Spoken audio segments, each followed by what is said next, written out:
नमस्कार मंडळी, जय महाराष्ट्र. स्वागत आहे तुमचं आपल्या लोकप्रिय यूट्यूब चॅनलवरती.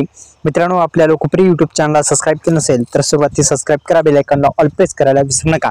तर एकंदरीत मित्रांनो, नमो शेतकरी महासन्मान निधी योजनेच्या हप्त्यामध्ये वाढ होणार का? संपूर्ण बातमी आपण जाणून घेऊ. एकंदरीत 3000 रुपये मिळणार की नाही, संपूर्ण बातमी जाणून घेऊ.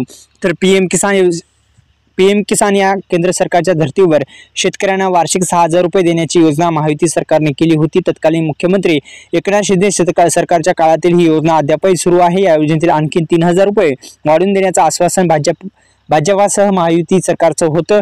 जाहीरनाम्यात करण्यात आलं होतं. तसेच शेती संदर्भात अनेक घोषणा केल्या होत्या, मात्र प्रत्यक्षात अर्थसंकल्पात यातील एकाही आश्वासनाची पूर्तता केली नाही.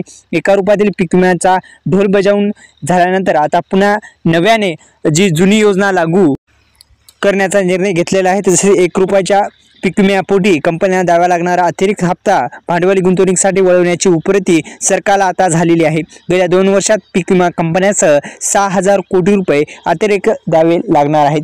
मित्रांनो, आता खरंच शेतकऱ्यांच्या बँक खात्यामध्ये नमो शेतकरी योजनेचे 3000 रुपयेचा हप्ता मिळणार का? तर मित्रांनो, याच्यावर फुले असलेली आपल्याला दिसते, कारण की अनेक दिवसापासून जाहीरनाम्यामध्ये आपल्याला प्रसिद्ध झालेलं परिपत्रकामध्ये सुद्धा आपण पाहू शकता की मित्रांनो, अद्यापही या नमो शेतकरी योजनेमध्ये 3000 रुपयाच्या हप्त्यासंदर्भात अद्यापही घोषणा झालेली नाही. लवकर होईल अशी आशा आहे मित्रांनो. तर मित्रांनो, अनेक दिवसापासून शेतकरी बांधव जे जाहीरनाम्यामध्ये प्रसिद्ध केलं होतं की आम्ही नमो शेतकरी महासन्मान निधी योजनेचे 3000 रुपये देणार आहोत, एक हप्ता 3000 रुपयाचा, अद्यापही असं आश्वासन शेतकऱ्यांना जे आहे ते मिळू शकले नाही.